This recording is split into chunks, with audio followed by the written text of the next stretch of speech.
Wagwan everybody, El-Tayeb here, aka LT, sending much love, peace and blessings to everybody listening.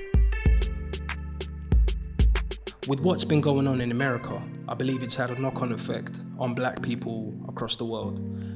But today we're going to talk about black people from the UK in particular, because I am a black man born and raised in London. Now, we already know the problems. We've diagnosed these problems a million times over. We've talked about it enough. But personally, I'm a solution kind of guy. So I gathered my thoughts and I believe that we have about 5 solutions that I could think of to get us out of this hole and to get us out of these problems that are stemming from racial issues with regards to the black community. Okay, the first step I would say is self-love. Love who you are, love where you're from, and love people that look like you.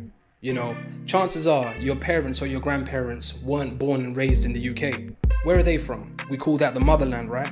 Learn about your heritage, love your heritage, learn about the culture, the language, the tribes, the food, memorize the names of the cities, have that connection. A lot of people are going to be like, well, I wasn't really introduced to my motherland. My parents never really took me there, so I don't know anything about it.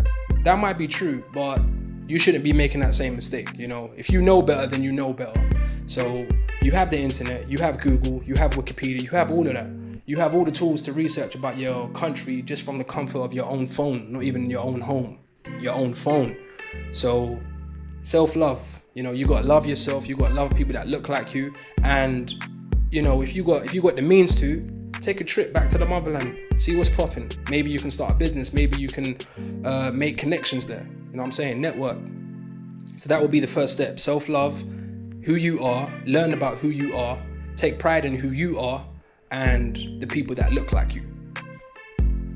Step 2, academic education. For 2 reasons. The first reason is that nobody likes a dummy. Okay, nobody likes a dummy, and education will actually add value to yourself in society. And the second reason is that education opens the doors to more opportunities for success. I'm not saying this is the only way you can be successful, but it does definitely increase the probability of you being successful. Okay? Now, academic education, some people feel like they missed the boat with uni, they never went to uni, they can't be bothered to go back to uni. Yeah, cool, but still, enroll in courses, get those qualifications. You have more chances for success. Step 3, financial stability and growth. Now, we consume too much. We buy a lot of stuff that we really don't need, okay, as black people. Now, what we need to do is save money and invest money. Now, saving is easy.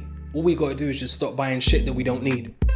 Investing money, how can we invest money? A lot of people will be wondering like, well, I work and I don't have any time to start another business. Let me tell you something. The average millionaire has over 7 sources of income. 7. Now, how many sources of income do we have right now? Probably 1, 2, maybe if you're lucky, 2 or 3. So we got to start investing money. We got to start making money while we're sleeping. How can we do that? Online.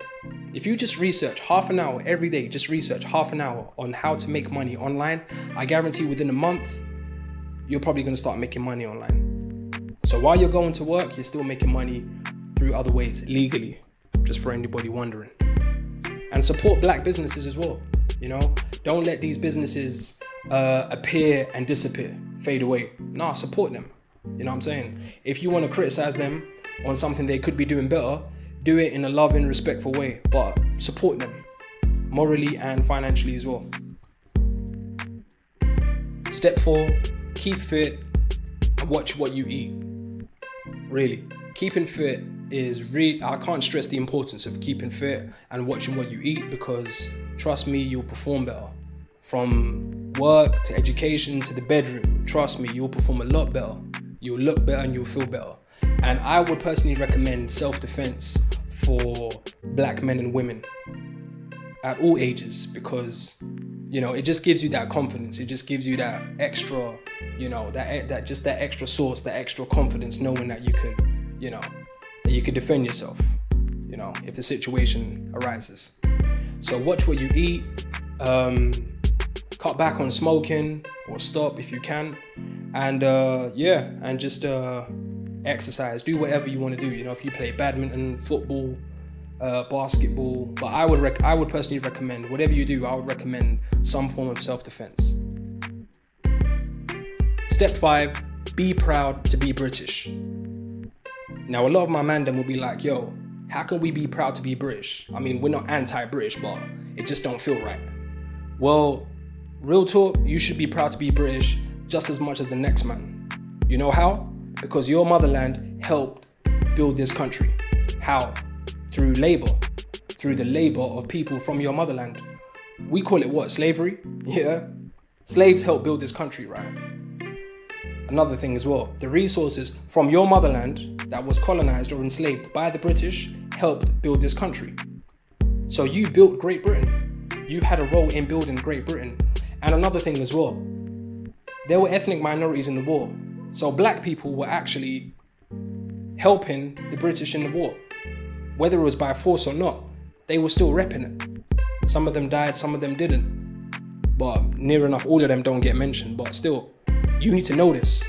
And you right now in present day, Britain, if you pay taxes, you're not a criminal, you're a law-abiding citizen, and you were raised or born and raised in this country, then you have every right to be British. You have every right to hold your head high and be like, you know what? I helped build this country. And in fact, another thing as well, who was the first person that came to this country? Probably your parents or maybe your grandparents, right? Probably what? Some of us are first generation, some of us are second, third generation. But guess what? A British man probably set foot in your motherland before somebody from your motherland stepped foot in Great Britain. What was he doing there? Colonizing, enslaving? Probably. I mean, I know it's in the past and it's history, but this is just a conversation that we need to have with certain racists and potential racists, because only after this conversation can we all start to get along. Okay, ladies and gents, opinions are most appreciated, good or bad. Please share, comment and like as you wish. Until next time, stay positive. Peace.